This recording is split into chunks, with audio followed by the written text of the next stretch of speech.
Breaking news tonight, President Biden holding a national moment of silence at the White House as America marks a grim milestone. The U.S. surpassing a staggering 500,000 deaths from COVID, a year into the pandemic. More American deaths than World War I, World War II, and Vietnam combined. It comes as many vaccination sites remain shut down. How soon will the rollout get back on track after extreme weather? Dozens of Boeing 777s grounded after that midair emergency, the engine exploding, showering debris on neighborhoods below. The clue investigators are now focused on. The humanitarian crisis in Texas entering a new week. The long lines, millions still without clean water, and the 11-year-old who died from suspected hypothermia. The massive lawsuit filed by his family. President Biden's nominee for Attorney General on the hot seat. What Merrick Garland says will be his top priority if confirmed. The investigation into the death of Elijah McClain, what it finds police and paramedics did wrong. Our week-long series, State of the Struggle, 1 year since the shooting death of Ahmaud Arbery. His mother talks with us about her fight for justice. And my conversation with the amazing young woman who just made history at sea. This is NBC Nightly News with Lester Holt. Good evening. In a year of immeasurable grief, finally today, a moment to pause as a nation to reflect on those we've lost, now topping 500,000. Just a short time ago, President Biden leading Americans in a moment of silence. And in that silence, a somber reminder of the voices and the laughs we will never hear again. It's been a year of tough lessons, miscalculations, unhelpful distractions, but also remarkable advances that tonight leave us at the threshold of real hope. Hospitalizations down to just over 56,000, and over 44 million have received at least one vaccine dose. But there are hurdles still ahead. Miguel Almaguer now with the latest. Tonight, the president, with the enormity of the death toll on his shoulders, paused to remember the 500,000 Americans who have lost their lives to the virus. Grandparents, mothers and fathers, even children. More fatalities from the year-long pandemic than the number of Americans who died on the battlefield in World War I, World War II, and Vietnam combined. The people we lost were extraordinary. They spanned generations, but just like that, so many of them took their final breath alone in America. As our nation loses far too many every day, the struggle to vaccinate continues. I think that's crazy that they don't have more vaccine. By midweek, authorities say they will have caught up for the 6 million doses delayed because of winter weather. Still, super sites like San Diego's Petco Park, nowhere near the storm, remain shuttered because there is no supply. In Los Angeles County, where 1 in 500 people have died from COVID, major vaccination sites are closed today. Vaccines can save lives if you can get one. While authorities warn now is not the time to be complacent, movie theaters in New York can soon reopen at 25% capacity, as the NCAA announces March Madness with fans will take place next month. As the nation tries to move forward, families like the Lopez's will always look back. Danny, a father of 7, was married 33 years, but in 2 months, the virus stole his life. I wasn't by his side when he needed me the most. Tonight, for the families of 500,000 Americans, life will forever be changed. Miguel Almaguer, NBC News. And it's more than just loss and grief. Will there be additional financial relief coming for Americans through all this? Democrats are looking to pass another COVID relief package soon, while Republicans insist the $1.9 trillion price tag is too steep. Our Jeff Bennett is following it. Jeff, where do things stand? Lester, Democrats are pushing for a vote in the full House this week on the president's plan, with or without Republican support. The legislation includes billions to help schools reopen safely, extends unemployment benefits at $400 a week, and sends those direct payments of $1,400 to Americans who qualify. It also calls for a gradual increase in the minimum wage, up to $15 an hour after 4 years. There are questions, though, about whether that wage hike makes it through the Senate. Republicans are balking at the plan's overall price tag, $1.9 trillion, but President Biden is pushing back, saying the cost reflects the severity of the need. Lester? All right, Jeff, thanks.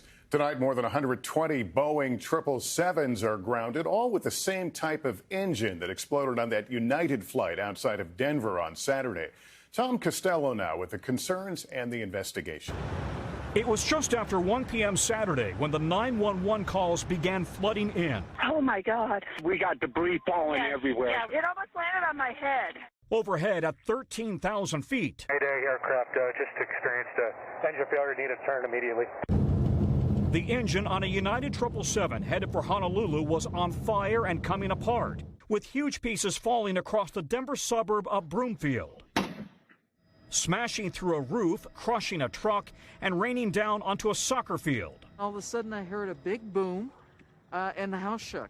I see right away it's the front end of an airplane engine. Amazingly, no one was hit.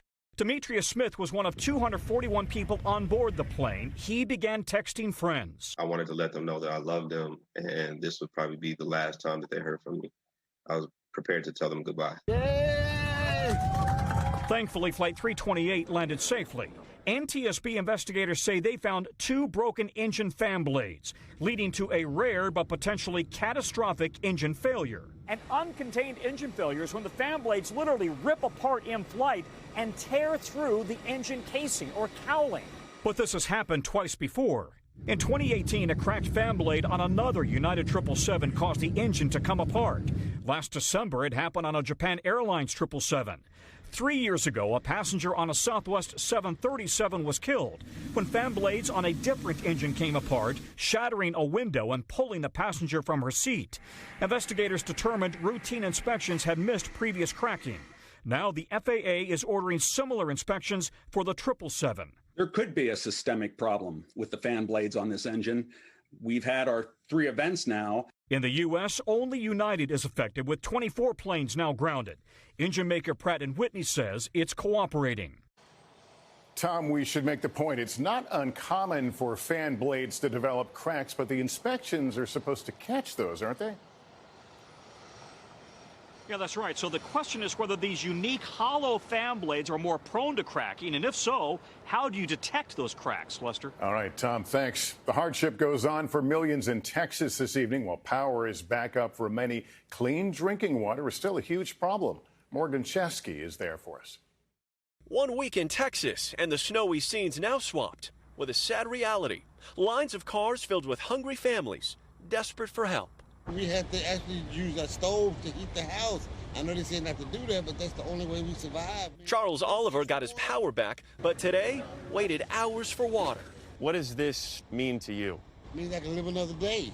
Those in need flooding food banks. This one able to help 3,000 families in just a few hours. But when you stop and look at the entire state, right now more than 8 million people in Texas still don't have access to clean drinking water. We're going to find out what happened. We're going to fix it, and we're going to do all we can so this never happens again. State leaders promising change and solutions for sky-high energy bills. The governor restricting companies from cutting off power if a customer can't pay. Scott Willoughby signed up with a provider, not knowing his rate was tied to the market. So when the power supply went down, he says his $200 bill exploded to nearly $17,000. I didn't read all the fine print. I didn't look at the worst case scenario. Tragedy striking Houston. Video shows Christian Pineda playing the day before he died of suspected hypothermia after his family's mobile home lost power.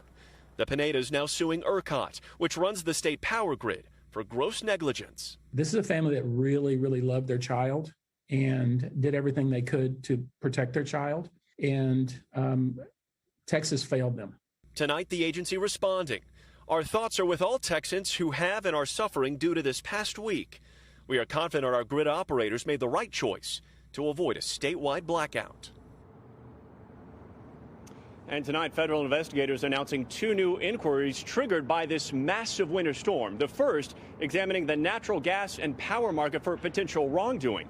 The second, an all-out examination of the U.S. electric grid, searching for any vulnerabilities related to extreme weather or climate change.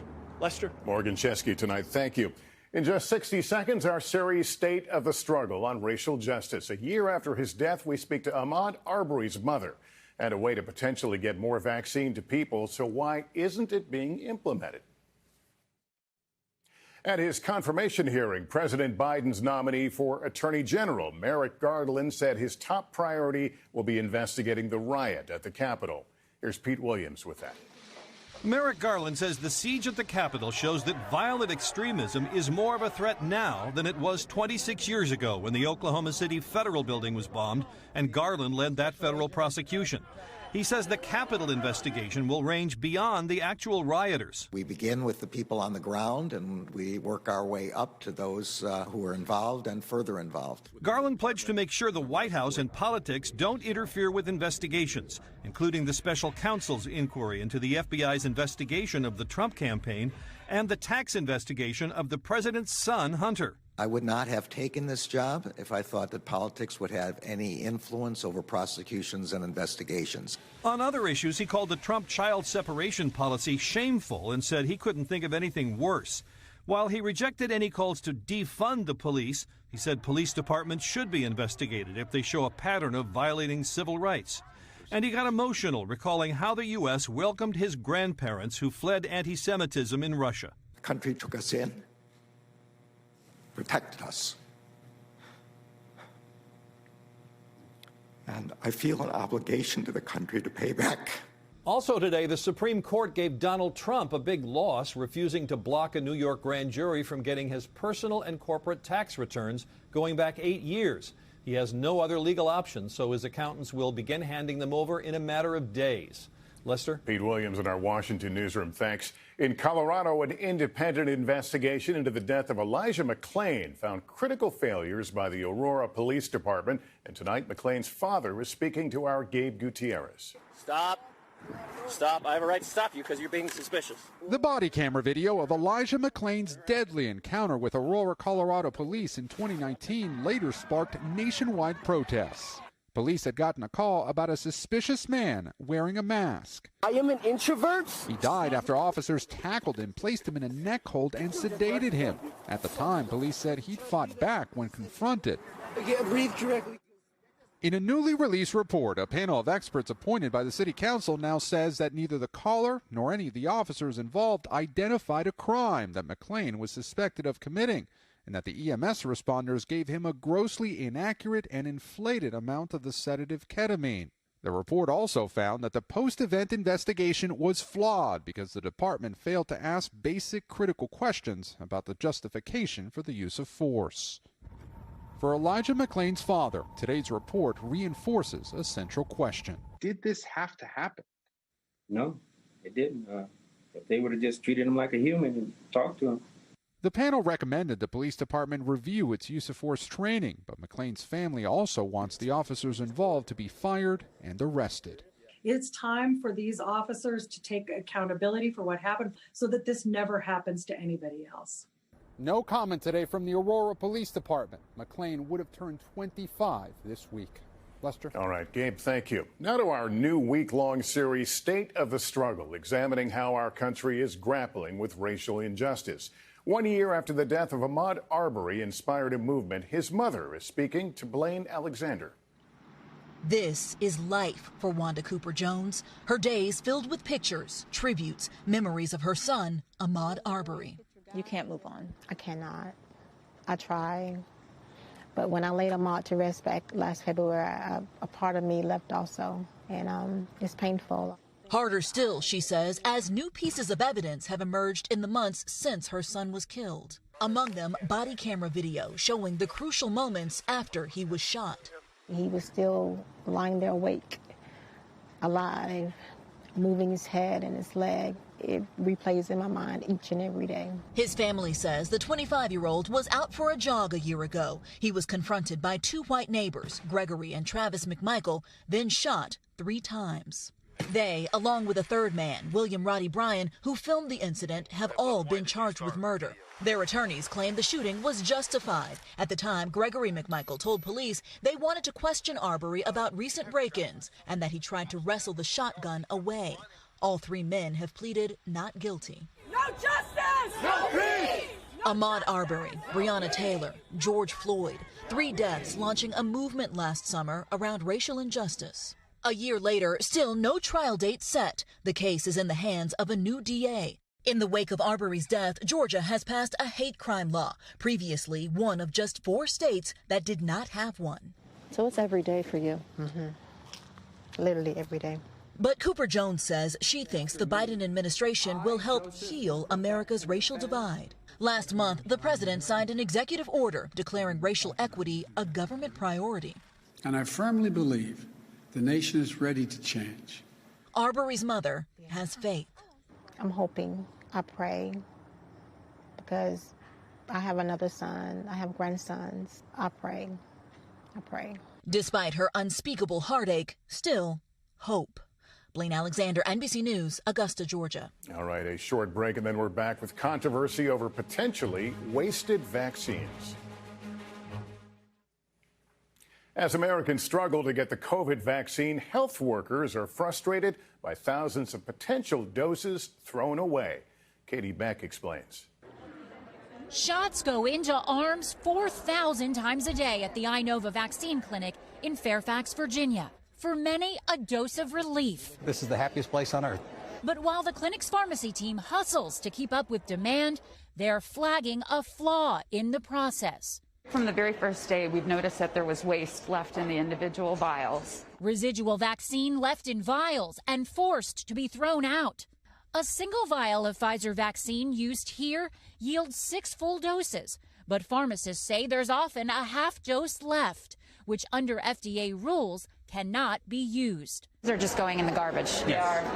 The pharmacists here who prepare the shots decided to measure how much is being wasted. First, pooling residual liquid in 10 vials, then 100. They found the discarded vials yielded 8 to 10% more vaccine. Ultimately, when there are enough vaccines, wasting some at the bottom won't matter. But right now, we are millions of doses short. In this location alone, that would be 400 additional doses daily. Nationally, it could mean tens of thousands more shots in arms every day. Oh, it's huge. It's for such a scarce resource. It's significant. And currently, we're just throwing those out at the end of the day. Those vials end up here in the basement. Most of them have visible amounts of vaccine still left inside. And pharmacists estimate that if combined, this rack alone could come up with somewhere between 10 and 15,000 doses. Instead of being given out, they have to be thrown out. The FDA says its rule against pooling COVID vaccine is an infection control measure needed for vaccines made without a preservative, saying cross-contamination using the same needle and syringe has occurred with other medications when this practice was utilized, causing serious bacterial infections. But pharmacists say there are already sterile protocols in place, and they are routinely allowed to pool other drugs like antibiotics, chemotherapy drugs, even the flu shot. They're urging the FDA to change its position. It's heartbreaking. It makes me sick to my stomach, knowing how many people still need the vaccine. Many still waiting their turn without time or vaccine to spare. Katie Beck, NBC News, Fairfax, Virginia. And for help scheduling an appointment, visit the Plan Your Vaccine tool on our website. Also tonight, NASA releasing new video of the Perseverance rover touching down on Mars. Take a look at this, the Triumph captured from several camera angles. The rover also sent back audio of wind. That's the first sound recorded on the Mars surface. And a childhood cancer survivor revealed she'll be part of the first all-civilian space mission. Haley Arsenault, a physician's assistant at St. Jude Children's Research Hospital, lost part of her leg to cancer when she was 10 and was treated at St. Jude. She'll join 3 others on the SpaceX flight later this year. I think that this mission is going to allow these kids to look towards the future and just show them what's possible, and that survivorship can look like accomplished dreams. The mission will try to raise $200 million for St. Jude. And next for us tonight, making history, crossing the ocean. Finally, crossing the Atlantic the hard way. A young British woman back on dry land after rowing her way to distinction. It's a test of strength and spirit, and Jasmine Harrison aced it. At 21, the youngest woman to row solo across any ocean. Well done, Jasmine. How do you feel after a journey like this? I feel amazing. The English swim instructor completed her 3,000-mile row across the Atlantic Saturday in 70 days, 3 hours, and 48 minutes. You really didn't have a lot of rowing background. I didn't feel like the actual rowing was the challenge. It was battling the different conditions, your mental game, just that fatigue. She had a few close calls, nearly colliding with a ship, and her 500-pound boat capsized twice. The worst capsize I had, I was actually in the cabin. I have 2 satellite phones. One was so I could contact the safety officers. The other one is so I can contact anybody else. What did you miss the most? I miss my dogs at home, and I miss good food. Harrison says one incredible moment came early on, a whale of an encounter. This is the most exciting thing.